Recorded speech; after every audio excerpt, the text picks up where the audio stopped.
en su casa, en su carro, en los hermanos, etcétera, etcétera. Lo contrario es el introyectar. Ahí es cuando nos identificamos con nosotros, no con lo exterior.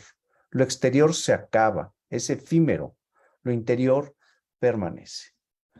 Bienvenidos a todos. Esperemos disfruten de esta conferencia. ¿Es cuánto?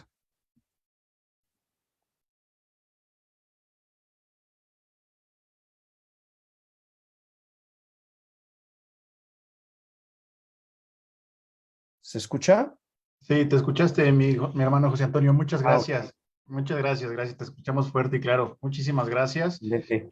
Gracias por estos ejercicios que ya son, ahora sí que costumbre en cada conferencia del SEMI y muy necesarios para recibir conocimiento. Te agradecemos mucho siempre, mi querido hermano José Antonio Delgado, consejero del SEMI, por este apoyo que siempre nos realizas. Bien, como lo adelantaba mi respetable hermano presidente Antonio Natayel, esta noche toca la conducción a cargo de nuestro respetable hermano William Díaz Goyo, consejero del SEMI también. Bueno, le toca llevar la batuta esta noche de la conferencia, por lo cual les comentamos que ya estamos en vivo en Facebook, en la página de Masonería de Velada, donde se transmiten las conferencias públicas, como en el grupo del SEMI. Mi hermano Williams, adelante, el micrófono es todo tuyo. Tienes que desactivar tu micrófono. Bueno, buenas noches. Buenas noches a todos, bienvenidos. Hoy, 15 de octubre del 2022, nuestra conferencia número 249, una conferencia pública. El Centro de Estudios Masónicos Internacionales tiene el beneplácito de nuevamente compartir con todos ustedes que nos asiduos visitantes de nuestras conferencias, y además de eso aportar un poquito de información adicional que nunca está de más a nivel general. Hoy contamos con la presencia de nuestro querido hermano, el venerable hermano Guillermo Reyes Hernández, el cual es ya un conferencista bastante escuchado por nosotros en las conferencias. Ya está, con esta sería la cuarta conferencia que nos brinda en lo que vamos de conferencias acá. Voy a hacer una breve presentación para más que todo las partes más relevantes para no extendernos en el tema de curricular. El venerable hermano Guillermo Reyes Hernández es licenciado en Relaciones Internacionales, maestro de Historia, maestro masón y fundador del Centro de Estudio Blavatsky. Es una página en Facebook, Internet, y que esta Centro de Estudios Blavatsky está dirigido a los estudios de teosofía. Bueno, sin más preámbulos, quiero dejar los micrófonos a el querido hermano Guillermo, que ya está acá en la pantalla. Querido hermano, los micrófonos son suyos. Con vuestra venia, mi querido tocayo William. Somos tocayos, aunque en diferente idioma. Hola amigos, hola amigas. Legends Never End. Los vuelvo a saludar con mucho gusto. Bienvenidos una noche más a las estupendas conferencias que nos hacen el favor de compartir el Centro de Estudios Masónicos Internacionales. Tuve el gusto de ser invitado por nuestro querido hermano Nathaniel para poder compartir, porque siempre cada oportunidad es un encuentro sagrado de poder compartir lo que la vida nos dio, y para mí es un gusto esta noche poder compartir con todos mis queridos hermanos y auditorio presente, pues algo de lo que he abrevado, y tocando un tema que para mí es nodal en cuanto a los estudios masónicos, porque siempre se ha hablado de masonería de diferentes maneras, y hay conceptos desgraciadamente erróneos que se atrapan porque todo el mundo pretende saber, leyendo medio libro de masonería, qué es la masonería. Y cuando en verdad es mucho más profundo el conocimiento, hay un conocimiento, como todos bien saben, exotérico y esotérico. Y la masonería tiene ambos conocimientos. Y aquí vamos a ver una eterna lucha de las dualidades, una lucha entre el racionalismo y el esoterismo, que se da en las ciencias experimentales y que se da en la sabiduría antigua. La tradición masónica tiene su fundamento en la sabiduría antigua, que no es una sabiduría anticuada, es una sabiduría actual, verdadera y además práctica. Paso a compartir esta pantalla con vuestra venia.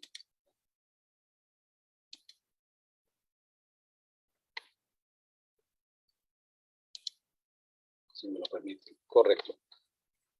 Pues bien, el tema esta noche, por invitación a nuestros queridos hermanos del SEMI,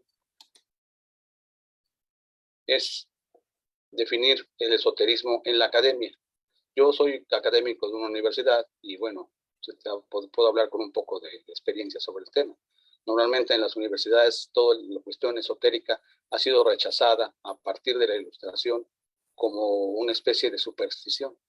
O sea, le llaman pseudociencias. De hecho, hay gente que nos ataca con ese epíteto, ¿no? De calificar con todo el conocimiento esotérico como pseudociencia, cuando en realidad es un conocimiento mucho más abarcante y también científico, de una manera diferente, como lo vamos a ver. Partimos de una definición. Esa es una definición que a menudo se suele decir a un masón cuando le preguntan qué es la masonería. Incluso casi si buscan en Google masonería, se da esta definición. Para mí bastante incompleta, mucho mal comprendida y mal aplicada y muy bocha, muy corta. La masonería es un sistema peculiar de moralidad, velado en alegorías e ilustrada mediante símbolos. Eso se repite continuamente y se dice casi como una tarjeta de presentación. Mas, sin embargo, yo nunca he estado de acuerdo con esa definición y ahorita les comento por qué. Me baso más bien en esto que les estoy compartiendo. Un grupo selecto de grandes maestros masónicos se reunió en Suiza en el verano de 1952 y, entre otras cosas, dieron a conocer la definición de orden masónica, que es la masonería es una institución de iniciación espiritual por medio de símbolos. Vean que ahí cambia, aquí aparece iniciación espiritual. Es una escuela iniciática de mejoramiento espiritual. Aquí ya le estamos dando el verdadero alcance, que es mucho más profundo a la simple definición que dábamos de principio. Entonces, la masonería es un sistema de iniciación ritual y espiritual por medio de símbolos, por lo tanto, una anomalía complementaria en el sistema de racionalismo contemporáneo. De alguna manera, lucha contra el cientificismo. Y curiosamente, dentro de nuestra orden hay hermanos cientificistas que, a mi parecer, no tendrían, bueno, hay cabida para todos, pero la masonería, en esencia, si vemos un taller, pues tiene muchos símbolos esotéricos, los ciclos del zodiaco, la cadena, las columnas, etcétera, etcétera. Todo lo que se puede decir en abierto, pues los que ya están iniciados sabrán que hay una gran cantidad de símbolos. Entonces la lucha se va a dar entre esas dos cosas, ilustración y superstición. ¿Qué tanto de lo que vemos como en la masonería es superstición? Para el mundo académico, todo lo que viene como simbólico y esotérico es superstición o superestupidición, como dice mi hijo, porque me encantan sus definiciones. Me van componiendo las palabras. Decía el psicoanalista Carl Gustav Jung que quien habla con imágenes primordiales se está expresando con 1000 lenguas a la vez, porque el símbolo va directo a la intuición, con mayúscula. Hay 3 saberes, el saber racional, el saber intuicional y el saber práctico, experiencial. Penetra hacia el subconsciente colectivo y allí despierta arquetipos que son como moldes de la imaginación. Está con mayúsculas imaginación porque la vamos a volver a encontrar. Ojo, no pierdan de vista esta palabra. Que provoca revelaciones, intuiciones, emociones y energías psíquicas. Entonces el símbolo tiene ese llamado. Aquí hay una frase tomada de la obra genial de Isis Bello, que la señora Blavatsky, de quien soy admirador y seguidor, recibió un grado alto, el grado más alto del rito Memphis Misriam, por haber escrito esta obra, muy completa sobre todo el conocimiento esotérico y la sabiduría antigua. Y dice, Te advierto, quien quiera que fueres, que deseas sondear los arcanos de la naturaleza, que si aquello que buscas no lo hayas dentro de ti, tampoco lo encontrarás fuera de ti. Como decía nuestro hermano que me precedió en la estupenda meditación, la introyección. Si tú no conoces la excelencia de tu propia casa, ¿por qué buscas la excelencia de otras casas? Oh hombre, conoce a ti mismo. En ti se halla oculto el tesoro de los tesoros. Entonces siempre se nos invita a esa introyección, a esa introspección, a esa reflexión y a buscar más allá de nosotros las respuestas. Yo digo que una ciencia que deberíamos de practicar y aprender sería la de la antropología. Aprender a ser psiconautas y navegar en nuestra psique, en nuestra mente, buscando las respuestas a los retos que se nos presentan. En el aditum del templo de Sais, Egipto, existe una enorme estatua de la diosa Isis con un tupido velo negro cubriendo su rostro y la acompaña una enigmática frase: yo soy todo lo que ha sido, es y será, y ningún mortal ha levantado mi velo. La Isis velada representa el conocimiento sagrado, oculto de los profanos mediante un velo que solamente unos pocos llegan a descorrer. Por esta razón, levantar el velo de la diosa Isis simboliza la revelación de la verdad, el acceso a un conocimiento superior, esotérico por cierto, y el traspaso de un umbral que no es otra cosa que la percepción lúcida de lo que está más allá de lo evidente. Aquí es una lucha contra los racionalistas. Esas frases son de la señora Blavatsky, quien me manifiesto que soy seguidor de ella, como ya lo dije previamente. Ella es la señora Blavatsky, para quien no la conozca. Gran ocultista del siglo XIX. Y pues mucho de lo que voy a decir ahora está basado en lo que él dice. Aquí hay una frase muy encantadora de este señor René Schwaller de Lübeck, que dice, miren, existe una ciencia sagrada. Durante miles y miles de años, innumerables personas inquisitivas han buscado en vano penetrar en sus secretos, pero es como si intentaran cavar un hoyo en el mar con un hacha. La herramienta debe ser la misma naturaleza que el objeto a trabajar. El espíritu se encuentra solo con el espíritu, y el esoterismo es el aspecto espiritual del mundo, inaccesible a una inteligencia cerebral. Duro golpe contra el racionalismo. No, de hecho, el esoterismo no se opone a la ciencia, no son enemigos, pero definamos qué es esoterismo. Es la parte de la sabiduría universal que se le enseña a los humanos y que puede ser comprendida por ellos en su nivel de evolución actual. La enseñanza esotérica es una síntesis de la religión, de la filosofía y de la ciencia. Es religiosa porque aborda a Dios y su relación con el hombre y la creación. Dios, como quieran llamarlo, el cosmos, la naturaleza. Es filosófica porque abarca las grandes cuestiones existenciales sobre el hombre, la naturaleza y el universo. Es científica también porque utiliza el método empírico y rigor que la ciencia. La diferencia es que no emplea instrumentos externos, ya que el hombre tiene todas las facultades necesarias en él. O sea, nos volvemos como sujetos, nos volvemos el mismo objeto de estudio. La herramienta para estudiar es nuestro propio desarrollo de nuestra conciencia. Es ciencia con conciencia. Ahí es el punto nodal. Solo en la actualidad está en un estado latente, clarividencia, tercer ojo, etc. Los maestros son humanos y están más avanzados en el camino de la evolución y como tal desarrollan esas facultades. Son grandes videntes que pueden observar con claridad la infinitamente pequeño como el átomo, el microcosmos, como lo infinitamente grande como las galaxias, el macrocosmos, al igual que los diferentes planos de conciencia.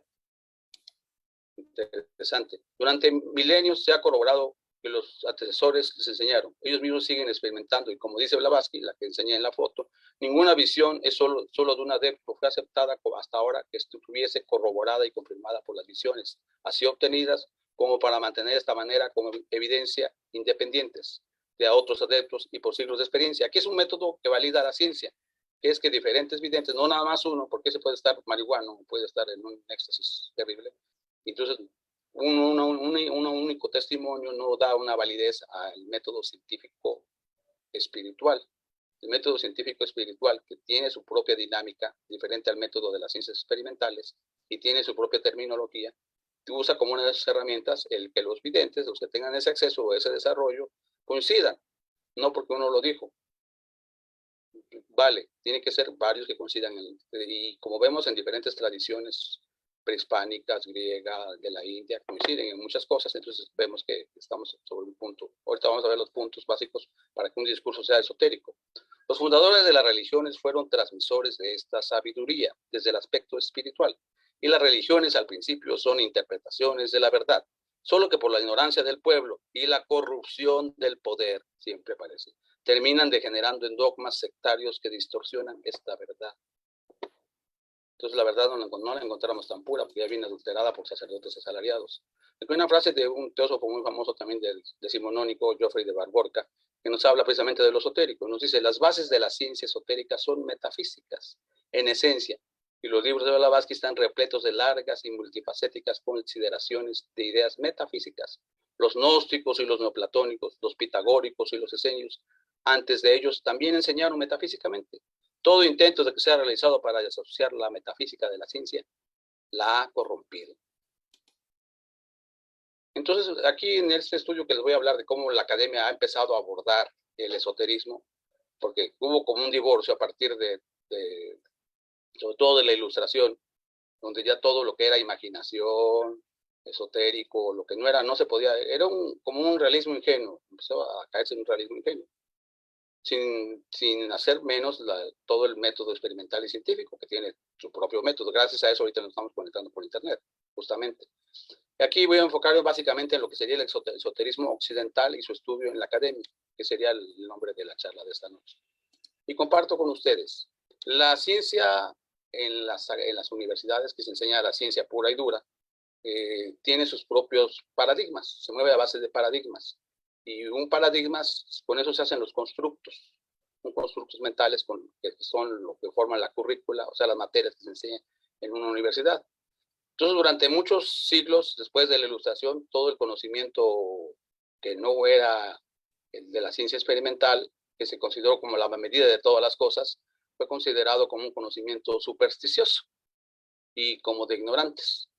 Entonces, miren, ya muy allegado a partir de 1964, cuando Franz Yates escribe sobre el esoterismo occidental, una obra con un gran científico, Giordano Bruno, quemado por la Inquisición, y él habla de la tradición hermética. No nos habla de esoterismo en ese momento.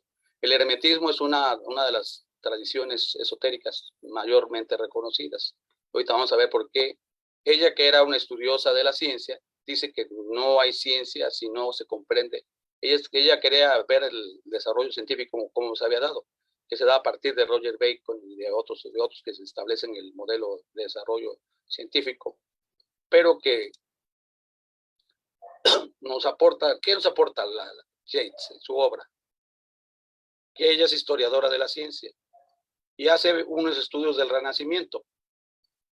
¿Qué ocurre en el Renacimiento? En el Renacimiento hay un mecenas muy famoso, que es Cosme de Médicis, que no fue declarado santo porque fue el primer que inventó los bancos. Curiosamente, los bancos son invento de italiano, la Banca de Pietà, el Monte de Piedad, los que prestaban con un banquito. Fue Cosme de Médicis, el creador de todo el arte renacentista y que financió a todo lo que fue el Renacimiento. Y en ese Renacimiento se trató de recuperar la corriente hermética y su importancia en el pensamiento renacentista. Eso señala Yates en su obra. Y en esa época se hicieron pequeñas academias donde se hizo la traducción del corpus hermético y de textos platónicos y neoplatónicos. Neoplatónicos de, por ejemplo, Jámblico, Plotino y demás, ¿no? Y la Academia Neoplatónica de Florentina. Y ahí se dieron grandes lumbreras que tenían ese pensar hermético y que son también de la tradición occidental, como Marsilio Ficino y Pico de la Mirandola, que vale la pena algún día asomarse sobre todo Pico de la Mirandola. Alguien alguna vez en un taller nos dio una reseña de su pensamiento y es una cosa maravillosa, de verdad. Bueno, esos son los antecedentes de la Academia Italiana, que fue una difusora de ese conocimiento hermético. De entrada, el hermetismo en la academia, un primer momento de legitimación. Entonces, en ese momento, ella como académica dice que esto, justamente, que no, para entender el desarrollo científico hay que entender sus bases, y una de sus bases, sin lo cual no se puede entender el desarrollo científico, es que tienen una base en el hermetismo, sobre todo el hermetismo egipcio, ¿no? Que de ahí viene la palabra Hermes, ¿no? De Hermes Trismegisto, el 3 veces grande, y la palabra hermético, que lo relacionamos con algo cerrado, como un Tupperware, ¿no? Que es hermético y que no le entra el aire. Entonces hay grandes obras de la tradición hermética como el Pymander y y otras que nos hablan precisamente de esos aspectos que ella incluye ya como estudios universitarios y académicos para el año del 64. Después se había dado, porque ya antes otros estudiosos habían intentado incluir los estudios esotéricos como parte de la currículum académica en universidades, que Pico de la Mirandola y ellos fueron perseguidos. En aquel entonces todavía tenía mucha fuerza la Inquisición y la Iglesia. No tanto ya de quemarlos como le pasó con Giordano Bruno, que precisamente tiene en su portada del libro, tiene Giordano Bruno, pero sí todavía había esa persecución y siempre fue un conocimiento maldito y por escrito, ¿no?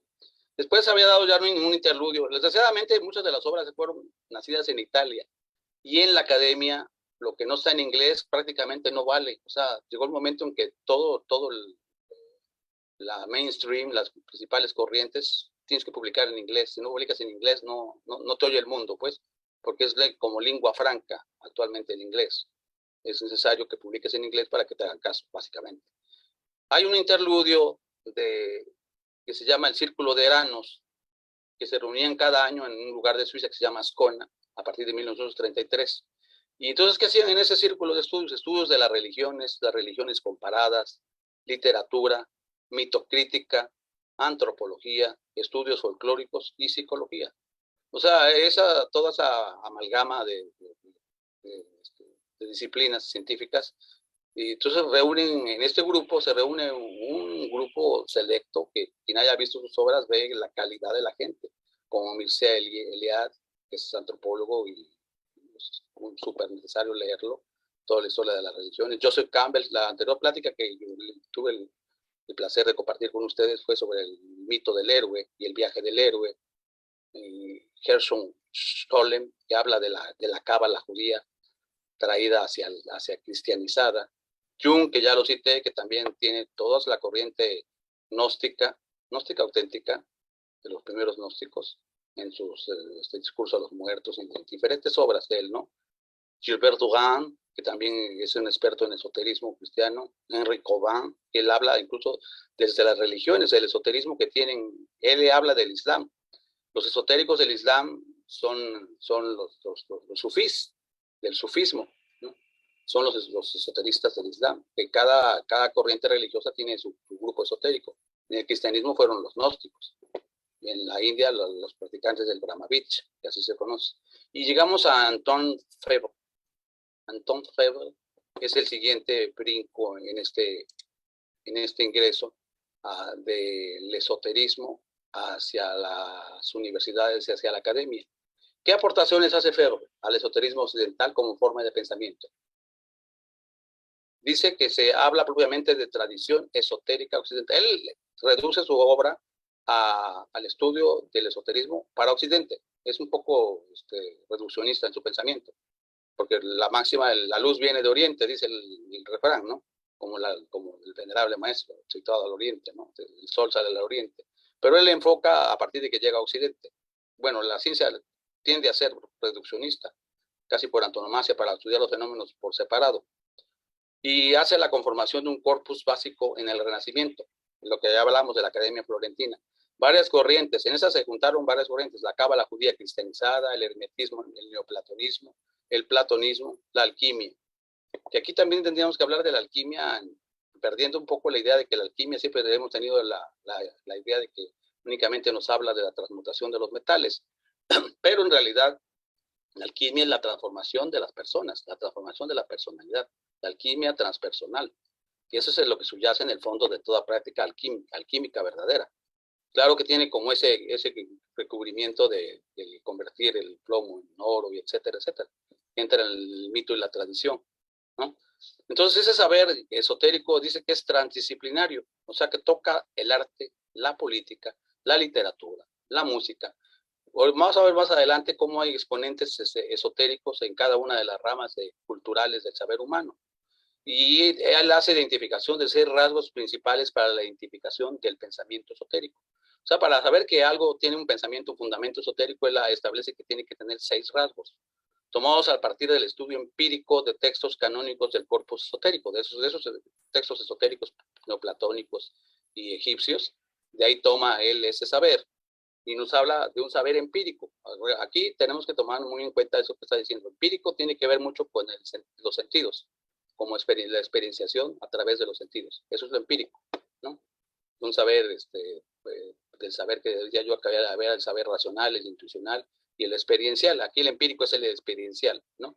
Entonces él habla de 4 rasgos necesarios para que un discurso científico se pueda ser catalogado como esotérico. Y 4 que son innecesarios y 2 que son deseables. Y los define así: rasgos del pensamiento esotérico. En su obra que se llama Access to the Western Esoterics, de 1994, que está solamente en inglés, establece el primer punto, de los que son básicos, que dice que hay correspondencias. Es una ley que también aparece en el Kybalión, que por cierto el Kybalión es también de la tradición antigua, aunque es una obra moderna. Kybalión, no, al contrario de lo que muchos creen que sí pertenece al corpus hermético egipcio antiguo, no es cierto, ¿no? Es una obra decimonónica y, bueno, basada en el saber hermético. ¿Qué correspondencias? Dice que hay interdependencia universal, o sea, el macrocosmos con el microcosmos, como la estrella del Salomón, ¿no? El pico para arriba y el pico para abajo. Y que todo es un sistema de espejos que se reflejan mutuamente a través de símbolos. Aquí encontramos algo también masónico. Símbolo es lo que une, diablo lo que desune. De ahí viene el nombre del diablo, por cierto. Entonces, eso, todo está unido, todos estos en un sistema complejo a través de esos símbolos, los cuales se hacen visibles a la imaginación. Volvemos a tomar la palabra que les dije que guardaran, pues la puse en mayúscula, imaginación, porque a menudo por las ciencias experimentales y racionales la imaginación ha sido proscrita, sobre todo a través de después de la ilustración, fue la imaginación como que mal vista, como que era como marihuana, ¿no? Está como un poco fumado, ¿no? Porque pues, la imaginación no tiene poco de científico. Que vamos a ver que muchas cosas que se han descubierto en realidad han sido usando la imaginación. La imaginación es una de las principales herramientas que tenemos en nuestra mente para la creación de cosas. Dijera Walt Disney, si puedes imaginarlo, lo puedes crear, puedes terminar viéndolo, ¿no?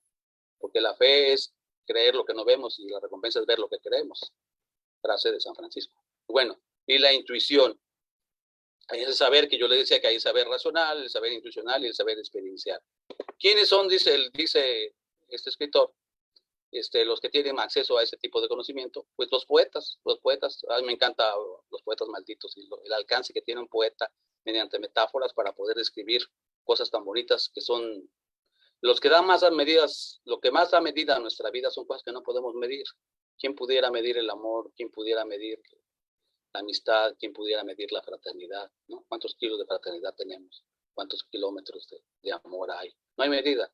Las cosas que dan más medida a nuestra vida no son medibles. Entonces, a veces la única medida es expresarlo en una forma poética, que es lo que más se acerca. Y también los magos. La segunda característica de un discurso esotérico tiene que tener naturaleza viviente. Dice él que el cosmos es plural y jerárquico. Es una enseñanza de la sabiduría antigua. Hay jerarquías, ¿no? Dijera aquel que a San Pedro hay razas, ¿no? También hay jerarquías, desde la jerarquía humana hasta la jerarquía angélica y qué sé yo, ¿no? Se nos habla siempre de esto. Y se habla siempre de un cosmos plural. Estamos compuestos del universo que se vuelve diverso, cuando es uno primero y después se hace diverso. Y cuando el universo se arregla, que de ahí viene la palabra cosmos, que deriva la palabra cosmética también, que es arreglar algo. Entonces, cuando uno entra a la cosmética, te estás arreglando la cara para verte bonita, pues, o guapo, pues estás usando cosméticos. Y el cosmos es el arreglo contrario al caos, ¿no? Y está jerarquizado. La naturaleza está viva en todas sus partes. Es un axioma de la sabiduría antigua. Lo dice Blavatsky siempre mucho. No hay algo como muerto, ¿no? Incluso la piedra vibra, ¿no? Y sus partes pueden ser leídas como un libro de la naturaleza, donde opera una red de simpatías, antipatías, atracciones y repulsiones, porque hasta los minerales se enamoran. Sucede que el sodio, cuando está, por ejemplo, encuentra el cloro, se junta químicamente, cuando se ve, y puede estar con el magnesio, y de repente ve al cloro y como si fuera el amor de su vida, tiende a irse. Y el cloro, es cloro, porque ese es un cuento, porque en inglés se dice chlorine, es femenino, la palabra cloro. Y bueno, eso es lo que antiguos conocían como el anima mundi, o sea, lo que mueve al mundo. ¿Qué otra cosa característica en el discurso esotérico? Nos dice este autor. Imaginación, mediación, lo del ojo interno, la facultad divina, órgano del alma. La imaginación revela las mediaciones, porque en esa jerarquía que se estableció, que se nos dice en el conocimiento esotérico, se habla de ángeles, de entidades, de espíritus, de símbolos, de mandalas, cosas que unen los diferentes mundos, o sea, esos espejos que les dije más arriba, ¿no? Revela las correspondencias que unen el universo. La ley de correspondencia que también aparece en el Kybalión y en la sabiduría hermética. Mística prescinde de las mediaciones. O sea, los místicos son como, se vuelven mediadores en realidad. ¿Qué otra característica? La transmutación, el paso de un plano a otro a través de la modificación del ser mismo, del sujeto. Purificación, lo que yo les hablaba, lo que es la verdadera alquimia, la transmutación de uno mismo. Uno cuando entra a un taller, la verdadera batalla de un aprendiz, su verdadero jihad, la verdadera guerra, no es con los demás. Pelear con el ego de los demás es de tontos. Pero el primero que tienes que pelear es con tu propio ego. Es el que tienes que, la verdadera batalla es esa, el verdadero campo de Kurukshetra, donde está la batalla del Bhagavad Gita, es en nuestros corazones. Eso nos va a llevar al verdadero conocimiento, que es la gnosis, el conocimiento. Esos son los 4 rasgos. En su libro, seguimos con su libro de Access to the Western Esotericism, y dice que transmutación pasa a Pepe, entonces ya estaba. Bueno, desde ahí hay un intervalo y en la academia ya nadie como que vuelve a tocar el tema. Fíjese desde los años 60, hasta que vuelve a saltar este autor, Anton Feld, que nació en 1934 y que falleció hace justamente casi un año. Y que tiene su libro que es básicamente de Access to the West Esotericism, ¿no? Ya lo vimos. Este enfoque de Febvre, que es un enfoque heurístico, porque da una visión provisional, como debe de ser la ciencia, provisional y perfectible. Son hallazgos perfectibles. Eso es lo que caracteriza siempre la ciencia. La ciencia siempre, el método establece que tiene hipótesis falseables, contrario a las religiones dogmáticas, que tú crees, tienes que creer en una expresión o una hipótesis sin falsearla, ¿no? Dios vino a salvar al mundo, etcétera, ¿no? Cosa que tienen las religiones, ¿no? Y su enfoque es historiográfico restringido a lo occidental y a lo moderno. Es empírico, volvemos a decir, porque habla mucho de la experienciación física, ¿no? Y con lo fenomenológico, el acontecimiento de los hechos. Identificación y estudio de corrientes esotéricas. Él identifica las corrientes esotéricas en la modernidad y generación del corpus del Renacimiento.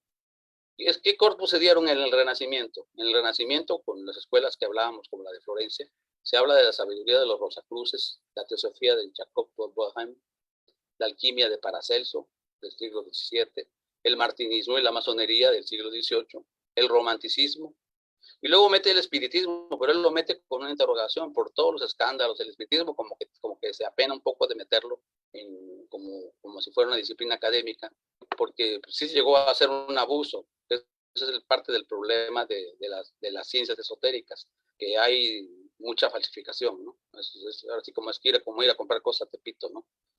Entonces hay de oro, de plata y de corcholata. Entonces habla del ocultismo francés y alemán, ¿sí? Y no olvidemos que en Alemania, por ejemplo, se da lo del Jacob Boehm, todo lo de la alquimia es sabiduría alemana, básicamente, ¿no? Y en inglés se da, por ejemplo, la teosofía blavatskiana. Hay que distinguir aquí teosofía blavatskiana, la que yo les he hablado, de la que soy seguidor, de la teosofía que ya hubo con Jacob Boehm o con Emanuel Swedenborg en otros siglos. Esa es decimonónica. Luego llega el tradicionalismo y la antroposofía, que son también disciplinas pues, ya del siglo XX, que han trascendido. Vuelve a incursionar en estudios, Europa nos lleva delantera en eso. Entonces Pierre Riffard, en los años 90, vuelve a asociar con su libro El esoterismo. ¿Qué es el esoterismo? Es su obra, donde vuelve a ponernos académicamente, ¿no? ¿Qué es lo que entra al esoterismo? Hay pocas publicaciones hasta esa fecha. Fíjense que hasta qué épocas estamos hablando después de la Ilustración, que ya empiezan algunos a atreverse a hacer estudios académicos, porque la academia tiene sus propias dinámicas, sus propios paradigmas, y a menudo es un lugar que pensamos que no debiera haber dogmas, pero sí hay dogmas cientificistas, donde ellos se cierran a otros saberes, aduciendo que son saberes espurios. Ahora, actualmente donde más se lleva el estudio del esoterismo a nivel académico es en Ámsterdam. En Holanda nos lleva la gran ventaja, como en muchas cosas, ¿no? En Ámsterdam está Gunther Hanegraaff, que es escritor moderno, tiene su libro Esoterism and the Academy. reject knowledge in the Western culture. O sea que sería como conocimiento reject, o sea, no aceptado en la cultura, en nuestra cultura occidental. Un conocimiento. Entonces, él es un actor actual, sigue escribiendo. Esas obras que vemos son prácticamente de ayer. Estamos hablando de gran cantidad de tiempo. Y en el 2012, apenas en Holanda, ponen ya en la currícula escolar, ya hay cursos de hermética, de cábala, que desearíamos un día llegar a ver aquí en México. Aquí apenas están haciendo algunos esbozos de eso. De que entre. ¿Qué enfoque tiene Hanegraaff, el holandés? Dice la erradicación del método empírico histórico. Él vuelve a tocar lo del método empírico, porque toda la ciencia esotérica tiene que ser experienciada, o sea, tiene que ser vivida. Como siempre he estado yo diciendo, aquí tenemos muchos platicantes y pocos practicantes, ¿no? Entonces se dice que históricamente no solamente ser vista históricamente, sino ser vivida experiencialmente. Y él propone un método, el agnosticismo metodológico como punto medio entre el religisionismo y el reduccionismo. Aquí es una base para mí muy, muy buena, que es muy científica, tomar un punto de agnosticismo. Es reservarte tu opinión hasta no tener una conclusión. No negar como un cientificista que niegas todo lo que no puede, que caen en un realismo ingenuo de que solamente los sujetos te van a dar la realidad, cuando hay cosas que superan esa realidad. Entonces el paradigma que se movía antiguamente es el religionismo, ¿no? Que es una postura metaempírica, más allá de lo empírico, que es axiomática, tiene leyes. El religionismo, como dije, tenía axiomas no negables. Vino Jesús a salvar al mundo, etcétera, ¿no? Son axiomas que los aceptas o no los aceptas, ¿no? Y una realidad multidimensional. Y luego el otro punto opuesto es el reduccionismo, que es una postura materialista, positivista, que se va dando a partir del siglo XIX, que establece la única realidad unidimensional. O sea, es ahí donde se escuda todo el cientificismo, que tilda de supersticiones todo lo que es esotérico. Y porque es un reduccionismo, porque reduce.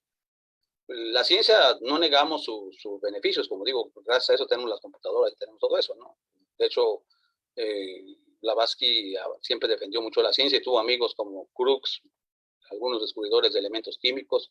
Olvidemos que Edison tenía su diploma de miembro de la Sociedad Teosófica, que Tesla también estuvo con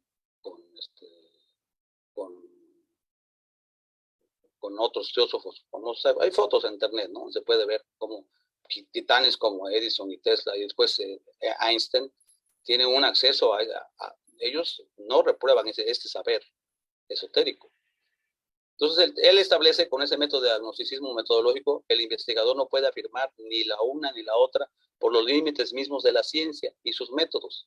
O sea que él establece que la ciencia tiene un alcance y que incluso la capacidad racionalística tiene límites. Entonces vemos que la ciencia, por ejemplo, empieza a usar tautologías, empieza a usar definiciones de que hay la antimateria y que algo surgió de la nada y que de ahí hay corpúsculos de luz que aparecen y que viajan en el espacio. Y todo lo que es la física cuántica, por ejemplo, ¿no? Tiene muchas cosas que más bien parecen como esoterismo. Y no han cambiado mucho las definiciones que daban los antiguos, que los reyectan, o sea, los escriben y los hacen menos, pero las definiciones que dieron los griegos sobre lo que es el alma, lo que es el cosmos, lo que es la armonía del universo y todo eso, siguen siendo válidas. Las armonías de las esferas de Pitágoras y eso, siguen siendo válidas aún en esta época, ¿no? Entonces, este método hace la aceptación de los límites de la ciencia. Es una postura agnóstica. Él dice que es la más sana. El esoterismo no se estudia como algo en sí, sino como manifestación cultural, histórica. Estos son los límites, él dice. Y me parece muy correcta la apreciación de Hanegraaff y de la escuela holandesa, que ojalá un día lleguemos a estar como los holandeses. El esoterismo se plantea dentro de un estudio de las religiones, pero se perfila como un campo aparte, con autonomía. Estudio sincrónico con respecto a las religiones del libro. O sea, es sincrónico con respecto a los dogmas. Las religiones normalmente se basan son literalistas, pues. Y hay un estudio diacrónico de desarrollo de diferentes corrientes, o sea, religiones comparadas, que también lo propone la teosofía. El esoterismo como un cúmulo de ideas relacionadas que se manifiestan en diferentes disciplinas. El esoterismo, como veremos un poquito más adelante, es parte de muchas disciplinas y de grandes autores. El esoterismo occidental, conocimiento rechazado a partir de la ilustración. Eso ya lo vimos. ¿Por qué rechazado? Hanegraaff recibe, y hay un debate incluso en internet que uno puede seguir, en inglés, claro, de Arthur Berluis y la falacia externalista. Él es uno de los que critica a Hanegraaff. También desde el punto tiene ese de Magic and Mysticism, ¿no? Magia y misticismo. Entonces él escribe desde la Universidad de Michigan, debatiendo, ¿no? El enfoque de Berluis, va a ser crítico al otro, ¿no? Él hace una perspectiva empírico-empática. O sea, él dice que hay que más ver en los sentidos, pero no, él acepta que no solamente en nuestros sentidos que nos engañan, porque eso es lo que es la crítica principal al empirismo, que los sentidos nos engañan, como ver que el sol se mueve, ¿no? Un empirista del sol, el sol sale por el oriente y se oculta por el occidente, como si el sol se moviera, ¿no? Porque eso en apariencia, eso parece, ¿no? Pero los sentidos son engañados, como siempre hemos visto. Y él habla de que tenemos otros metasentidos, o sea, unos sentidos espirituales, y entonces que debemos ser empáticos hacia ese desarrollo de otros sentidos, como pueden tener, por ejemplo, los videntes, los televidentes, los yogis, las personas que entran en estados alterados de la mente, etcétera, ¿no? Entonces, él acepta eso, incorpora lo mejor de lo ético, de lo émico. Lo ético es lo que va para todo el mundo, y lo émico es cuando está reducido a una sola población, por ejemplo, cuando se estudia un grupo religioso, que es nada más algo interno, eso se llama émico, o estudiar las costumbres de una tribu. Entonces, por ejemplo, en una religión tienen que actuar dentro de su círculo y aceptar ciertos dogmas o ciertas creencias que son reducidas a ese grupo. Y lo ético queda abierto a todos, ¿no? El investigador puede tomar elementos de experiencia émica, o sea, cerrada, del practicante, y permanecer abierto a sus intuiciones. Aquí habla de otro saber ya intuicional, no solo racional, ¿eh? El investigador puede entrar por la vía de la imaginación, volvemos a tomar, y aquí él no desprecia la imaginación, como hicieron los de la ilustración, que dicen que la imaginación que alteraba y no servía para nada, ¿no? La visión del mundo que estudia, él se incluye la imaginación. Y dice que hay una falacia externalista, que solo puede accederse al análisis de lo externo, lo discursivo. Eso es un callejón sin salida, él dice. O sea, que toda la realidad va a venir de afuera. Eso es lo que le llaman el realismo ingenuo, ¿no? Porque mucho de la realidad viene internamente, como citó nuestro querido hermano al principio, como nos invitaba a la introspección y a la introyección. O sea, ser verdaderos psiconautas en nuestro propio interior, ¿no? El estudio del esoterismo implica el estudio de diferentes niveles de conciencia. Eso ya es precioso, que en algunas universidades se estén empezando a hacer estudios de los consciousness studies, los estudios de conciencia. En los niveles superiores de conciencia se anula la dualidad entre el que percibe y lo percibido. O sea, hablan de estados de supraconciencia, que desde la sabiduría antigua ya hablaba precisamente de esos estados. Y ya hay estudios serios de universidades donde están viendo cómo puede haber percepción supraconsciente de algunas cosas. Y ya la sabiduría antigua siempre lo aceptó y siempre lo dijo, lo reafirmó. El esoterismo implica un ascenso en los niveles de conciencia. Vean qué bello es eso. Entonces nosotros estamos en una tradición esotérica que es una escuela iniciática como es la masonería, o el que estemos en otras tradiciones rosacruces o teosóficas o lo que sea, se tiene un saber que es válido y que no es un saber anacrónico, no es una sabiduría anticuada, es una sabiduría antigua y que tiene su propio prestigio. Claro que algunos la han arrastrado mercantilizándola, igual que las religiones, ¿no? Entonces nos encontramos muchos falsarios en esto, pero sí hay verdadero. Una moneda falsa falsifica una moneda verdadera, no olviden eso. Si hay moneda falsa es porque hay una moneda verdadera. Entonces esos tienen esos enfoques. El paradigma, por ejemplo, ya son autores más modernos, de 2005 estamos hablando, ¿no? Western Esoterism, ¿no? Una breve historia de un conocimiento secreto, the secret knowledge, ¿no? Ya son autores que ya enfocan el estudio ya en las corrientes actuales, las mainstream académicas, que son, por ejemplo, lo que sería el globalismo, las jóvenes generaciones, el esoterismo y el mundo contemporáneo. Vean los títulos: New Approaches to the Study of the Esoterism, nuevas aproximaciones al estudio del esoterismo. Ya se aproxima de una manera, por ejemplo, ecológica, como podemos ver como con árboles y eso. Ya se hace y se integran, ahora sí que a la Agenda 2030, dirían algunos, de la ONU, sobre el ocultismo en una perspectiva global. Ya no hablan solamente del esoterismo occidental, vuelven a la universalidad del esoterismo. Esos son autores ya totalmente modernos que podemos encontrar actualmente en Internet. Es un debate de hoy, de hoy en la mañana, pues. Son autores que tienen precisamente esos enfoques. ¿Qué buscan esos nuevos enfoques? Un esoterismo y es posmodernidad. Estamos hablando de la era post-pandemia, de las nuevas realidades. Pues ya hay escritores que están retomando el valor que ha sido despreciado, el valor del esoterismo en la academia, el esoterismo y la globalización. Y se enfocan también en la recepción del esoterismo en los contextos de América Latina, India y Medio Oriente. Otra vez vuelve a ser global. Ya no se reducen como antiguamente hicieron los primeros autores que cité al esoterismo occidental, ciertamente. Y nos hablan de aquí, de Latinoamérica, ¿no? Justamente en Latinoamérica tenemos algunos autores, aquí mismo en México, que parten el estudio del esoterismo desde la literatura. Uno de ellos es José Ricardo Chávez, el doctor José Ricardo Chávez es el que hace los mayores trabajos. Y una amiga nuestra, que Guadalupe Domínguez, Guadalupe Antonia Domínguez Márquez, que tiene una tesis justamente sobre literatura, que es experta en literatura alemana, y enseñan los primeros cursos esotéricos que da la UNAM. Son ellas, su tesis de doctorado fue precisamente sobre este autor del Imperio Austrohúngaro que se llama Gustav Meinrich,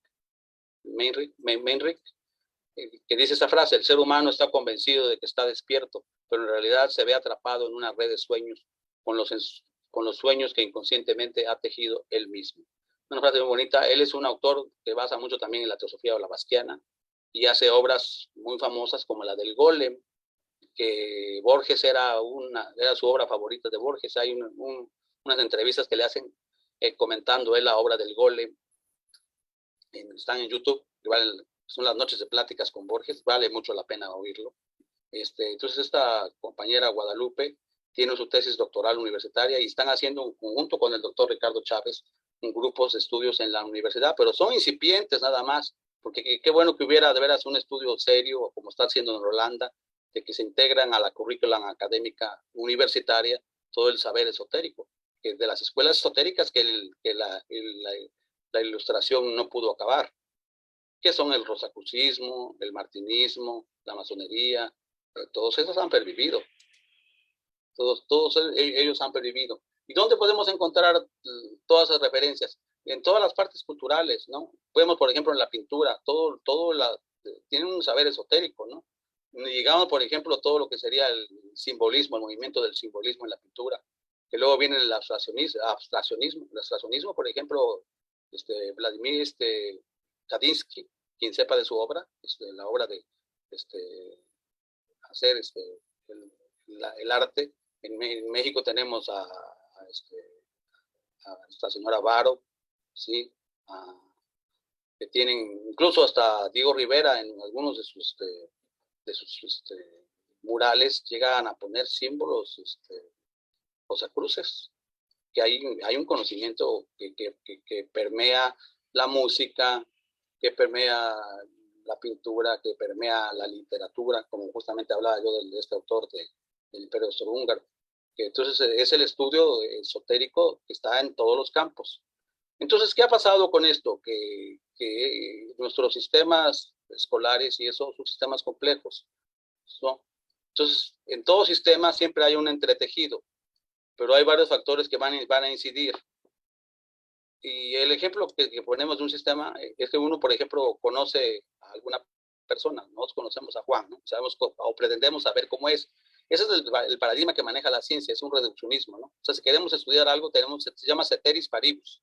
A nivel científico se llama eso. Quitar todo y dejar nada más lo que vas a ver. Que eso es fácil en las ciencias experimentales como biología o así, porque haces un laboratorio y aíslas los cuerpos o las bacterias o lo que vas a estudiar. Pero ya a nivel social, por ejemplo, cultural, es muy complejo, porque somos seres muy complejos. Por ejemplo, imaginemos a este Juan, que creemos conocerlo, pero de repente entra algo así como algo que lo altera desde fuera. Juan conoce a María. Entonces, de repente hay una interacción entre ellos dos que los va a cambiar a ambos. Sus sistemas se van a ver alterados, como en la química, cuando juntas dos elementos, obtienes un tercer elemento, ¿sí? Entonces vamos a ver que Juan, que ya lo conocíamos cómo era, que de repente pues estaba en la UNAM, como lo vemos acá, de repente cambió y ahora ya viste diferente, ya tiene otro corte, tiene otras prioridades, prioriza otras cosas por la influencia que hay. Se va viendo cómo mejora, ¿no? Ya se va haciendo como más seriecito, lo vamos viendo como ya se volvió un burócrata, ya hasta pancita desarrolló, seguro ya se casó, ¿sí? Y entonces ya hay una interrelación entre dos aspectos, que uno con otro, que se van a reforzar o a quitar algunos aspectos. ¿Y qué sucede si de repente ya uno pretende conocer, que nunca acaba uno de conocer a dos personas, en este caso Juan y a María? De repente llega Pepito, entonces ya la interacción se volvió más compleja, ya es entre tres. Entonces el movimiento de esto hace que sea más complejo. Entonces nuestra predicción ya no podemos predecir qué va a pasar, es limitada debido a las interacciones relevantes. Porque hay interacciones que no son relevantes, por ejemplo, a nivel de gravitación, se ve la gravitación de la atracción que hay del Sol a los planetas. Pero, por ejemplo, hay una atracción que Júpiter ejerce sobre la Tierra. Pero si lo vemos en corto tiempo, pues la omitimos, digamos, que la omitimos. Pero si se viera a millones de años, pues ahorita se trató de ver, por ejemplo, trataron de desviar un asteroide chocándole un cohete, ¿no? Hace poco hubo ese experimento, ¿no? O sea, porque sí hay interacciones, claro, a lo largo del tiempo. Pero entonces nos concentramos en las más relevantes. Pero imagínense qué ocurriría en nuestro universo si de repente en esa gravedad tuviéramos dos soles. ¿Cómo sería el movimiento? Ya no sería tan así como circular como es ahorita. Bueno, son ovalados, ¿no? Las órbitas. Entonces, el conocimiento que nosotros obtenemos a nivel de ciencia no debe de ser cerrado. Debe de ser como un sistema. Los sistemas deben interactuar con diferentes factores, sin tratar de meter entropía, o sea, distorsión, pero sí el conocimiento esotérico debe de ser validado por la academia. Y tenemos los que somos académicos o los que están en la academia, casi el deber de rescatar la parte seria, la parte de la tradición antigua, que poco a poco se ha ido rescatando. Los estudios de conciencia y los estudios que están haciendo en Holanda son avances, es un debate actual, y en el que también me gustaría ver participar a los grupos masónicos, porque tenemos un conocimiento valioso que a veces es ocultado y a veces hasta vergonzantemente, y tendríamos que hacer una enérgica defensa de nuestros valores y de los principios que mueven a la masonería como una de las disciplinas que sobrevivió a los ataques del racionalismo, de la ilustración, que pretendió tildar todo esto como pseudociencia, todo esto como super estupidiciones. Y no somos lejos de eso.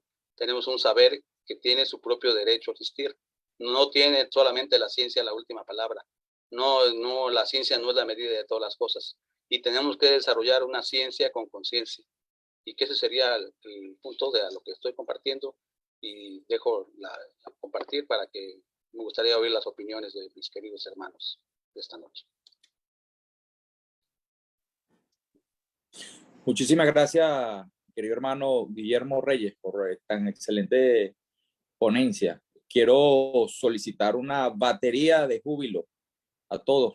Pueden dejar el micrófono libre. Bravo, hermano. Gracias, hermano. Muchas gracias, hermano. Muchas gracias por compartir Bravo, por los conocimientos y la luz. Bravo. Excelente, excelente. Felicidades, hermano. Gracias. Excelente. Estoy admirado, estoy Excelente. admirado. Rubén Rosales del Perú, excelente amigo.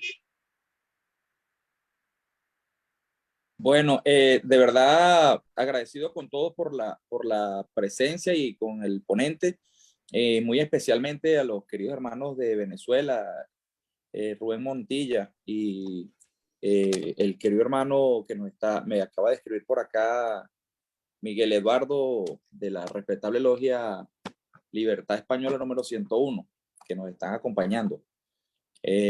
Vamos ahora a proceder a levantar las manos para darles el derecho de palabra para la pregunta o el aporte que tengan que hacer, recordándoles que el tiempo, o sea, no extenderse en el tiempo, para si puedan participar todas las personas, no hacer una mini conferencia de la conferencia. Y bueno, estamos ya listos para empezar a darles el derecho de palabra.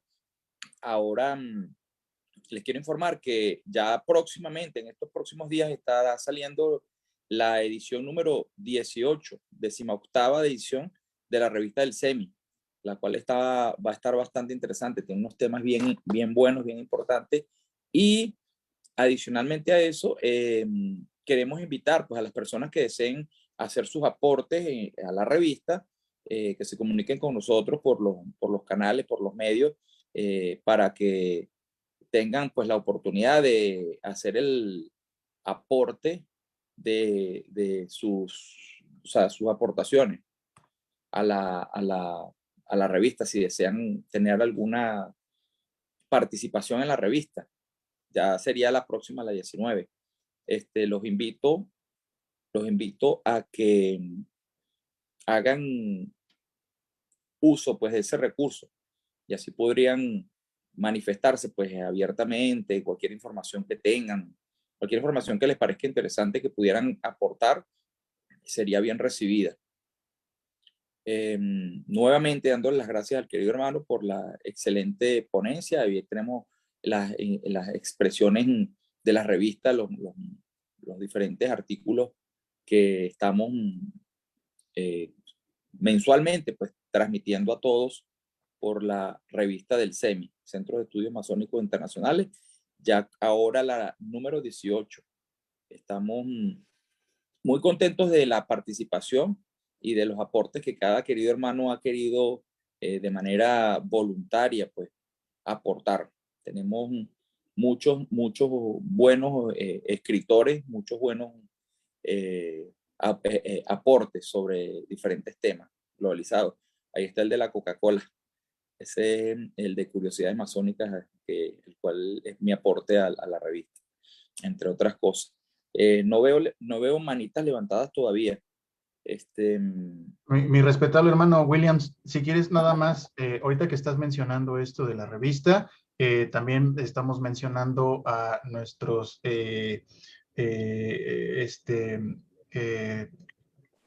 perdón, se me fue la palabra, los anunciantes, disculpen, lo que es, por ejemplo, el Okay. Consorcio Jurídico Mexicano. Si gustas, ahorita lo vamos pasando para también mencionarlo, son parte de la revista también. Ahí está el Centro de Estudios IMIX, que nos han regalado conferencias anteriormente. Ahí, digamos que está toda la información de sus redes, de sus contactos, por si quieren checar algún curso que sea de su interés, algún diplomado. Y también hace ratito vimos lo que es precisamente el sitios web e-compliance. Tiene también toda la información. Si quieren generar algún sitio web o alguna revista, vaya, aquí viene toda la información de contacto también. Y de igual manera, también viene lo que es la cuestión de libros en catálogo, que es más 325, son libros nuevos de ocasión para el estudio de la orden de la masonería. También en la parte inferior vienen sus redes, sus contactos, correo, para que lo puedan nuestros lectores también revisar. Ahora sí, adelante, uno más, perdón. Aquí está, ese es ya es el directorio. Distrito Cultural, igual, viene ahí toda la información correspondiente a ese magazine. Muy bien, mi hermano, te cedo nuevamente la palabra, discúlpame haberte interrumpido. Les pedimos que hagan uso de la herramienta del Zoom para poder levantar sus manos a lo que ya comentó mi querido hermano en cuanto al reglamento para participar. Gracias. Ok, bueno, estamos, hasta ahora no tenemos ninguna mano levantada, entonces quiero...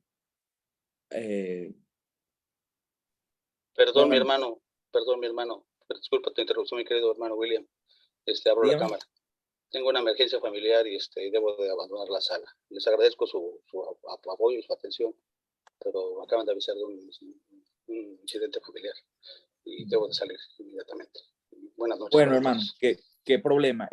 Lamento mucho la situación y bueno, espero que te vaya bien en todo esta situación, que el gran arquitecto te acompañe y que todo salga como tenga que salir. Vale, gracias, muy amable. Buenas noches para todos. Sí, estaremos haciendo la publicación de tu certificado pues, en tu ausencia y continuaremos. Les agradezco. Un abrazo para Natayer. Gracias. Buenas noches para todos. Seguro. Ok. Bueno. Dado que el ponente se está retirando, pues no hay otro tema, pues, un caso inusual, pues situaciones que nos han pasado. En una oportunidad recuerdo que el querido hermano Douglas Cárdenas estaba dando una ponencia y después que terminó la ponencia se tuvo que ir él mismo tuvo que ser llevado a la clínica porque se le presentó una situación de salud. Sin embargo, pues bueno, estamos, Diana, vamos a darle la oportunidad a Diana, que está levantando la manito. Diana, los micrófonos son tuyos. Muchas gracias, hermano William. De antemano, gracias. Qué pena que nuestro hermano se tuvo que retirar por esta emergencia. Espero de verdad que no sea nada de gravedad en lo personal para con él. Y pues aún en ausencia, pues agradecer la fuente y todo lo que nos compartió, lo que nos regaló. A mí se me hace muy interesante todo ese remonto histórico que nos hizo acerca de lo que es el esoterismo. En una parte mía, para mí es muy importante porque como ustedes lo saben, pues me toca a mí pues tener esa dualidad, por decirlo de alguna manera, lo que me ha acercado a mí a esos estudios esotéricos por parte de mi abuela, todo lo que ella me legó, y a la vez pues estar enfocada en lo que es la religión y ahora la masonería. El estar haciendo mis trabajos, el estar poder correlacionando unas cosas con otras, a mí me permite el poder entender con más facilidad muchas cosas que de otra forma, pues yo creo que me serían un poco más complicadas. Entiendo esa parte también del simbolismo, de que nosotros como seres humanos, pues siempre una de las formas en las que nosotros aprendemos es precisamente por medio de los ejemplos. Es una forma muy sencilla como cuando citaba también el hermano acerca de lo que eran los principios herméticos, el hermetismo, yo me acordé mucho de los opuestos, de que cada cual tiene su opuesto y es lo primero que nosotros nos encontramos, el blanco y el negro, el día y la noche, el sol y la luna, en la naturaleza, en nuestra vida misma, pues nos alcanzan esos opuestos y también esa necesidad de discreción, de cuidado en todos los aspectos de nuestra vida. Sinceramente, mis felicitaciones a nuestro hermano y a todo lo que es el equipo del SEMI. De antemano, muchísimas gracias por las luces y por mi parte es cuanto. Gracias, Diana. Muy puntual y muy importante tu aporte. Ahora le vamos a dar la oportunidad al querido hermano Catalino Pichardo, de República Dominicana, que siempre nos da bastante información y nos aporta buena y lujosa pues, información con sus aportes. Adelante, querido hermano Catalino. Muy buenas noches. Saludo efusivamente al venerable hermano Antonio Natallán Montejano Arauz, presidente del SEMI, a nuestro secretario ejecutivo Daniel Vega García, ese digno hermano, a nuestro facilitador y animador de esta noche, nuestro distinguidísimo hermano William Díaz Goyo, a Jair Echevarría, ese hermano valiosísimo en apoyo ahí directo a esta conferencia. A través del hermano Sebey, saludo a todos los consejeros de sus jurisdicciones y áreas especiales. Y aunque Diana habló con Diana Ramos porque la tenía en la mente, saludo a todas las iniciadas y no iniciadas. Lamento mucho que el hermano tuviera que retirarse. Ojalá que el gran arquitecto del universo proteja, que no sea nada muy grave. Estaremos en buena vibra hacia ese hermano. Hermanos míos, todos, le agradezco a los que estaban preocupados por nos. Usted sabe que yo estuve de viaje, que tuve la oportunidad de conocer y abrazar directamente. Ahí pasamos una tarde completa compartiendo lo que es la fraternidad con ese hermano valiosísimo, que ahora lo aprecio mucho más, igual que al hermano Flores, el hermano Ricardo Iván Meléndez Villalobos. Al regreso a mi país, entonces tuve muchos compromisos y algunos inconvenientes, pero siempre respeto lo que son las líneas y el hermano Natayel siempre ha estado enterado de lo más mínimo y siempre me hice excusa. Aprovecho para dar la excusa del hermano Capriles, que usted sabe que tuvo intervenido recientemente y aunque escribió, me estuvo llamando para que lo tuviéramos pendiente de que va a estar en cámara apagada, pero que va a estar pendiente en recuperación. Así es que la excusa dada. Hermanos míos, mire, esta conferencia de hoy, el hermano se ve como catedrático y otros más. El hermano, no he visto al hermano Balcázar Nara conectado, pero los hermanos que tenemos experiencia como facilitadores, animadores en universidades, diferentes programas. Buscar el conocimiento, hermano mío, es una cosa difícil, es un reto. Mire, cada vez que nos, nos vamos a encontrar con un grupo, sea virtual, sea de manera personal, lo que sea, uno lleva como una penita, como una incertidumbre. Lo que produce cuando usted se lanza a investigar una temática cualquiera.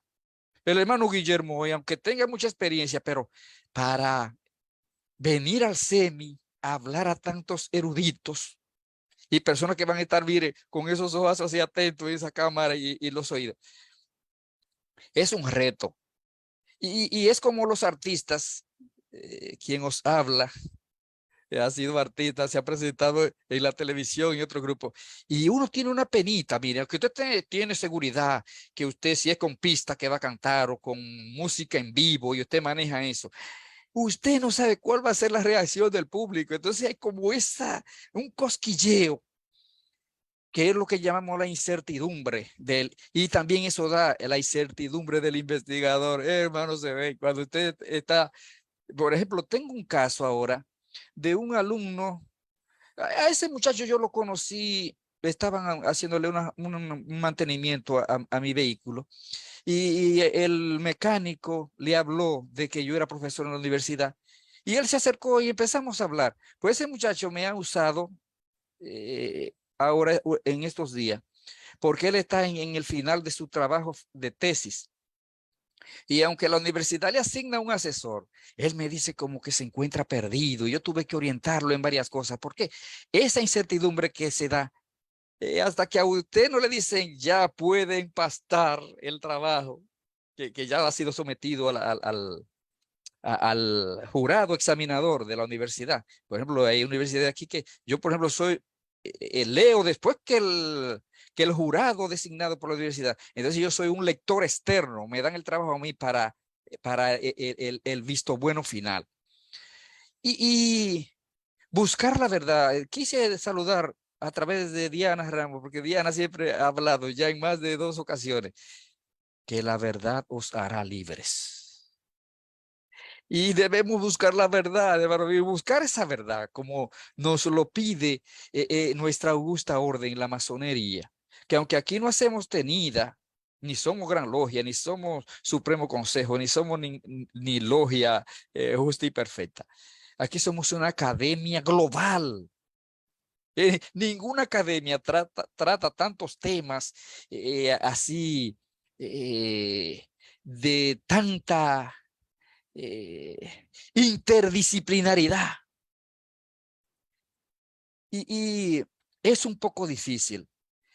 Mire, él habló sobre el empirismo. El empirismo es lo que usted conoce a través de los sentidos y lo que también le han ido diciendo las personas, pero es que no ha habido una comprobación de ese conocimiento. Si es un conocimiento dado por la observación, por la experiencia de las personas o de una comunidad. Nosotros tenemos conocimiento de asuntos de civilizaciones antiguas porque nos han quedado, ¿verdad? Rasgos de personas que recogieron, pero no vivimos ahí. Por tanto, el conocimiento tiene muchas aristas.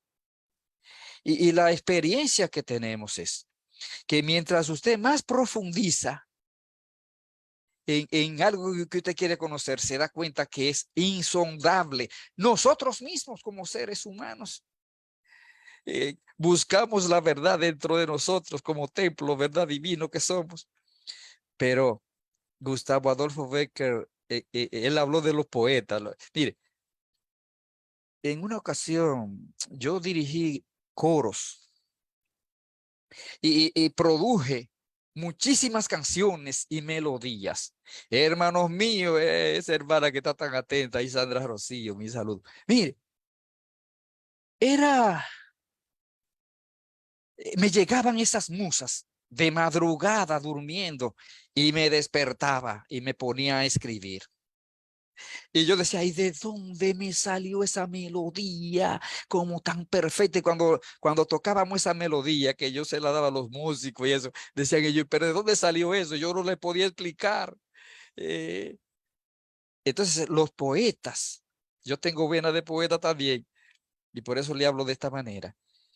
Tenemos como unas alucinaciones.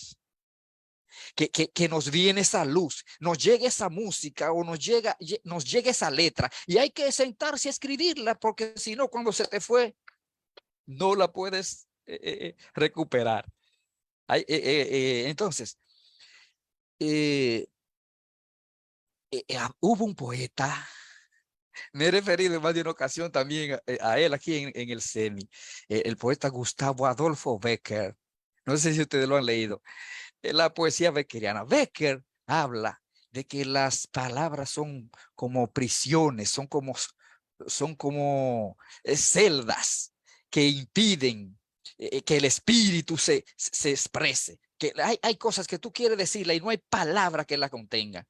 Y ese hermano escribió una de sus rimas, de las primeras rimas, creo que es la tercera, dice él, que trató de conocer a una novia que él amó con locura y fue penetrando como hacia los adentros de ese ser y fue un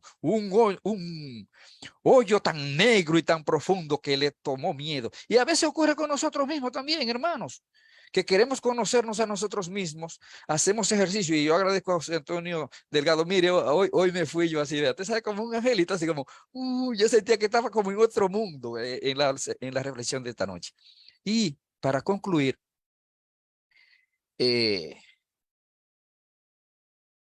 buscar el conocimiento, sea con el método científico, es difícil, hermano Sebey, usted que ha investigado tanto, es difícil penetrar al conocimiento, porque tú te das cuenta entonces que hay muchos caminos que dejas de recorrer. Tú tomas un camino y tratas de recorrerlo, pero te das cuenta, y por eso vienen las consideraciones, en las conclusiones del trabajo ya formal, sea una tesina, una tesis, y eso, que dejas tareas a otros investigadores, o también te la pones a ti mismo para investigar sobre ese tema, pero sobre X aspecto que te interesó durante esa investigación, pero dejas de descubrir muchísimos aspectos.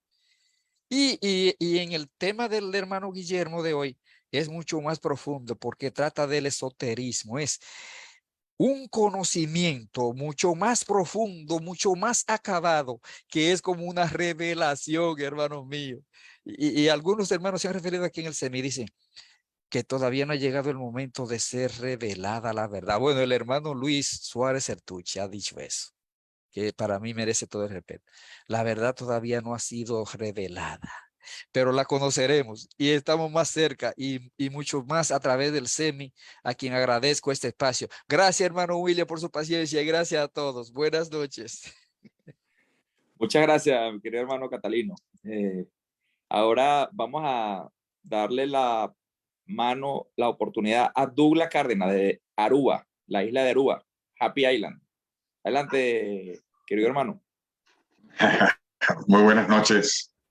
Ante que todo, al presidente del SEMI, a Natayel, a nuestro secretario ejecutivo, hermano Daniel Vega, por mediante el doctor Catalino Pichardo, nuestro querido hermano de República Hermana Dominicana, a todos los consejeros y a todos los amigos y amigas que se encuentran. Qué palabra tan fuerte, esoterismo. Qué telaraña, qué redes tiene el esoterismo tan diverso, en la cual la masonería quiere amplificar más por cada una de nuestras mentes.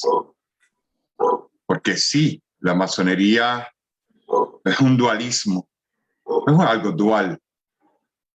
Si el ser humano en el cerebro es dual, porque una cosa es el cerebro y otra cosa es la mente, ¿no? Son completamente dualismos.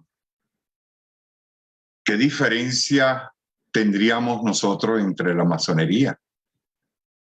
Si nada más ver nuestros templos, podemos ver la dualidad. Si otros vemos nuestras mentes, aquí presentes en 111 personas que está escuchando y otros que están viéndonos en el Facebook, tenemos una dualidad. ¿Qué diferencia podríamos obtener nosotros si al momento que la masonería y yo, o tú, o nosotros, obtendríamos algo igual? No lo habría la masonería. La masonería tiene que haber una dualidad para poder comprender el esoterismo. Porque el esoterismo místico, filosófico, biológico, científico, no existiríamos, ni siquiera tener el conocimiento para obtener. Qué belleza la exposición de hoy de nuestro hermano Guillermo. Verdaderamente, porque nos hace sentir más seguridad a penetrar esa puerta de ese esoterismo. Claro, el raciocinio siempre va a estar. Pero es que el esoterismo te hace invocar el raciocinio. Y te lleva a eso. Hay una que lo tengo de un libro que lo saqué, de un documento, de un libro que leí en la Universidad de Luisiana, y casualmente es un escrito por un holandés, que ahorita en las universidades, el que estudia filosofía, el que estudia psicología, el que estudia humanidades, para llevarlo más al complejo de los pensus universitarios, sí existe el esoterismo. Sí lo están llevando dentro de las universidades. Y hasta creo que puede llegar en los HBO, no sé cómo se diría en español HBO, que es la parte más alta de la parte, la parte de bachillerato o colegio secundaria, en la cual sí están aplicando el esoterismo. Dice así: en general las ideas es que en un dominio dado existen dos tipos o categorías de cosas o principios fundamentales. En teología, por ejemplo, un dualista es alguien que cree en el bien y el mal, o el Dios y el diablo. Son fuerzas independientes más o menos equivalentes en el mundo. Eso es la masonería también. Le deseo a todos, como me deseo a mí, entender el esoterismo. Porque eso nos llegaría a ser el conocimiento de uno mismo. Esto de cuánto. Muchas gracias, querido hermano Douglas. Ahora la palabra la tiene la querida hermana Sandra Rocío Ojeda. Adelante. Buenas noches, muy buenas noches, queridos hermanos todos. Agradecerles el tiempo de la palabra, el hermano Pichardo por mencionarme con tanto afecto, el afecto, el cariño recíproco. Coincido casi coincido con el hermano Cárdenas. Digo casi porque no sé si lo entendí bien, ¿verdad? He transcurrido mucho tiempo de mi vida en el área científica. Hice varias investigaciones, así como dijo el hermano Pichardo, uno tiene que pasar por un proceso.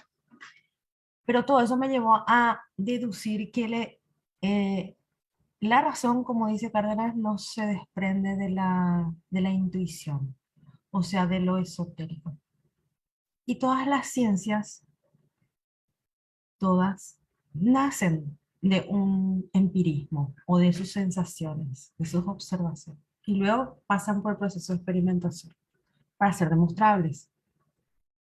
Las ciencias de las investigaciones puras, así sean las más sofisticadas como las de los Estados Unidos, los rusos que tienen su instituto de investigadores, cuando ya no pueden más con la ciencia, con la razón y con todo lo que han experimentado, acuden todavía a los psíquicos.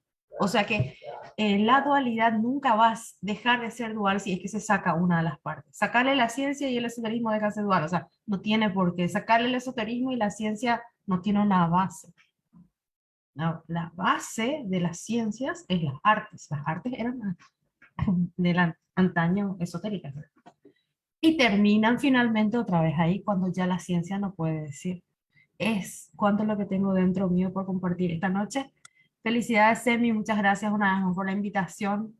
Siempre que me inviten estaré aquí de pie al orden. Cariño inmenso para todos. Muchas gracias, gracias, de verdad agradecidos. Siempre agradecido contigo, querida hermana. Fíjate tú, interesante ese punto, porque he estado en algunas ocasiones viendo crónicas de situaciones policiales en los Estados Unidos, donde casos sin resolver de años antiguos, donde han recurrido a psíquicos, han recurrido a personas que han estado monitoreando el caso psíquicamente, por utilizar un término, desde distancias, o sea, ni siquiera cercanas al sitio.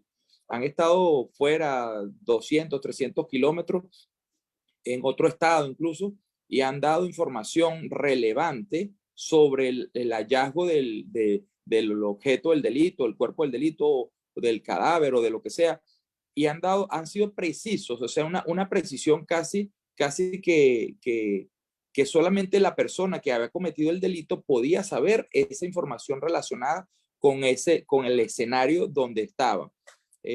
Recuerdo uno que la persona mencionaba que había cerca de un lago, y describía algunos árboles y una precisión increíble. Luego, tú hablas de eso a nivel científico, o sea, no tiene comprobación de que eso pudiera ser real o no. Adicionalmente a eso, que hay mucha truculencia, hay mucho fascineroso que les encanta aprovecharse de esas situaciones, de esos desconocimientos de que la gente tiene para aprovechar, sacar dinero y ese tipo de cosas. Es algo contradictorio, sobre todo nosotros que tenemos siempre la tendencia de ser acuciosos, investigativos y no irnos por el fanatismo ni por todas las cosas que nosotros manejamos en las logias, que decimos que que venimos a levantar y a que quitar esto y la ignorancia. Entonces, de repente, sí, hay ciertas líneas muy delgadas en las que de repente no podríamos definir de qué es lo que nos toca, pues, sí, decidir. Si creemos en eso, que pudiera ser un fanatismo o una superstición, o creer en la ciencia como tal. Es cuanto lo que tengo que decir. Ahora le doy la palabra al querido hermano Jair, que nos va a dar un aporte bien importante. Adelante, querido hermano. Querido hermano Jair. Muchas gracias por la sede de la palabra. Muy contento de estar en este espacio. Es la primera vez que tengo oportunidad de asistir. Realmente esta semana tuve también la gran experiencia de iniciar en la Logia Simbólica Ouroboros número 112, que por aquí veo a algunos queridos hermanos que tuve el placer de conocer recientemente. Entonces, muy interesante y muy contento de haber escuchado las palabras del hermano Guillermo, que tuvo que salir lamentablemente. Lo que tengo que aportar respecto a la conferencia es la importancia que creo que tenemos que darle a esos saberes, ¿no? Que están más allá de la ciencia occidental que nos rige como sociedades, y sobre todo en un contexto latinoamericano, con el que me atrevería a decir que todos los presentes aquí pertenecemos, ¿no? Esos saberes indígenas que han sido relegados, pero que siguen siendo igual de valiosos, y que, como lo mencionaba el querido hermano Guillermo, el ponente, es importante traer de nuevo a la academia, ¿no? En estos estudios que se hacen y que cada vez se acercan más pues a la búsqueda de leyes o de cosas que realmente puedan aportar a la humanidad. No se puede seguir relegando esos saberes antiguos, ¿no? Indígenas, les repito, en un contexto, por ejemplo, latinoamericano. Y bueno, esa es puntualmente mi participación, y también me gustaría, para cerrar, citar una frase del escritor Arthur Clarke, que dice que la magia es simplemente, a ver, lo voy a leer, la magia es solo ciencia que no entendemos aún. Muchísimas gracias y un abrazo. Muchísimas gracias a ti, querido hermano. Y bueno, bienvenido siempre. Las puertas están abiertas para ti y para todos los que deseen participar en este foro internacional tan importante como es el Centro de Estudios Masónicos Internacionales. Queremos pedirle en esta oportunidad, dado que esta cierre ha sido atípico, pedirle a los queridos hermanos que nos visitan por primera vez, si pueden levantar la mano y por lo menos presentarse con nosotros para conocerlos y escuchar su opinión, si qué les ha parecido la conferencia o si tienen algún aporte.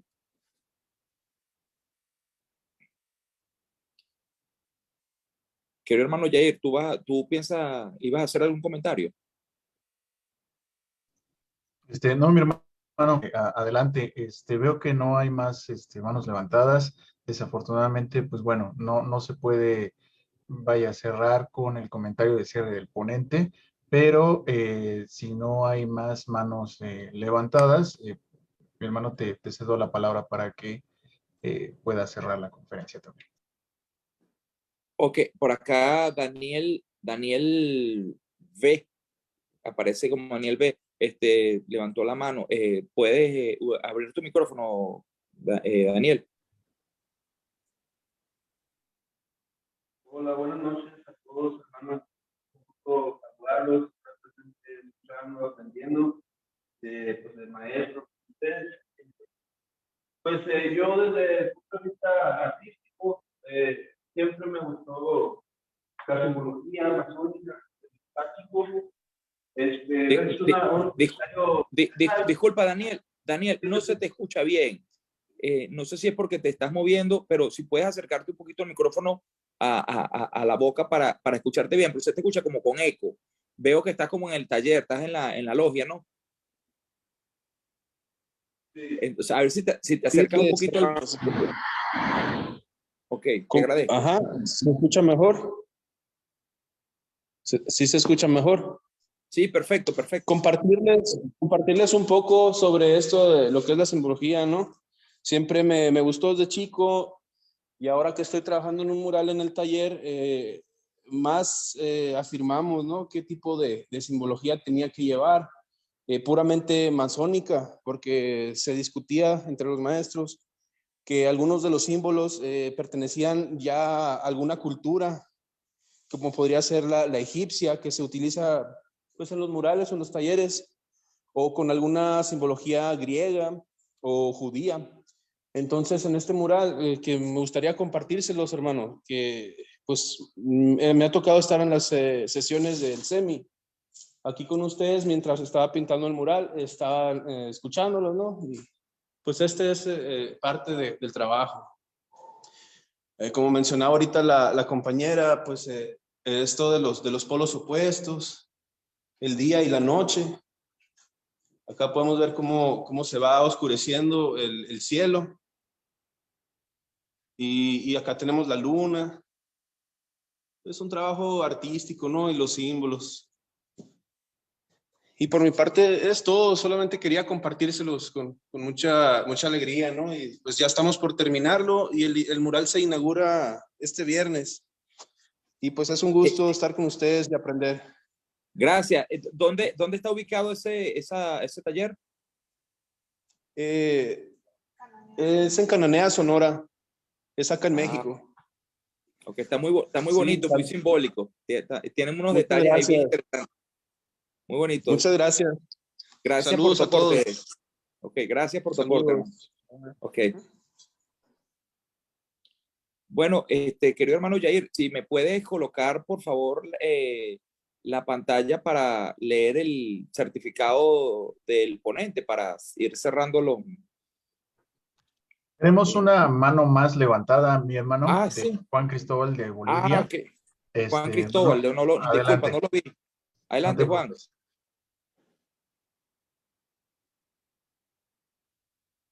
Querido hermano Juan Cristóbal, tienes que desactivar el silencio del micrófono.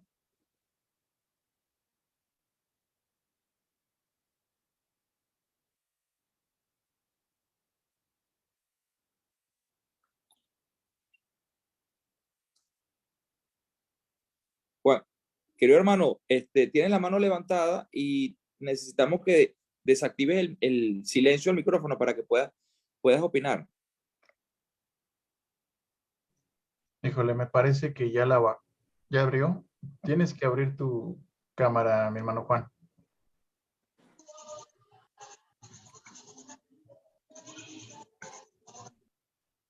No, se me hace. Ahí está, ahí está. Sí. Bueno, Juan, estamos esperando por ti. Si no, lamentablemente vamos a tener que continuar. Bueno, hermano, vamos a tener que proyectar el diploma. Buenas noches. Adelante. Sí, ya se te escucha, adelante. Estaba interesante la conferencia, escuchar. Me gustó. Muy buenas noches, queridos hermanos. Acá desde el oriente de Bolivia. Excelente la ponencia, escuchar a nuestro venerable hermano. Me gustó bastante. Gracias.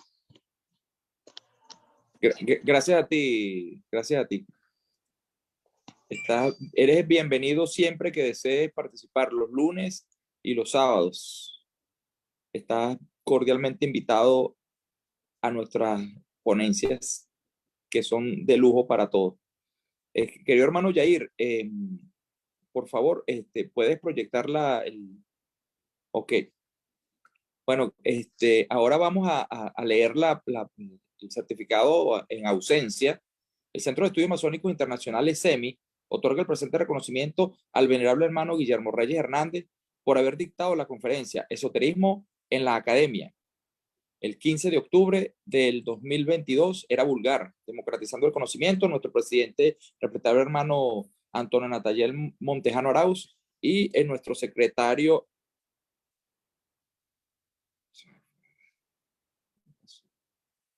ejecutivo. Se me fue la pantalla. ¿Cuánto? ¿Quitaste la pantalla, Jair? Sí, se cortó. Creo que hubo un tema ahí. De hecho, no te vemos, mi hermano, pero bueno, agradecemos a todos el estar presentes aquí en la conferencia. Ahora sí que fueron causas de fuerza mayor en las cuales el ponente tuvo que abandonar, totalmente razonables. Esperemos que esté bien su situación con su familia o lo que haya acontecido. Les agradecemos mucho también a los que nos sintonizaron desde Facebook, desde la página de Masonería de Velada. También en el chat de Zoom están las ligas para que puedan descargar sus constancias de la conferencia de esta noche, y en Masonería de Velada pueden volver a revisar la conferencia, quedan guardadas ahí para posteriormente, vaya, si hay algún dato que quieran revisar con calma, lo podrán hacer. Nos despedimos de los asistentes en la sala de Zoom y también quienes nos sintonizan por Facebook Live. Que pasen muy buenas noches y nos vemos en la próxima conferencia del CEMI. Hasta pronto. Hasta pronto.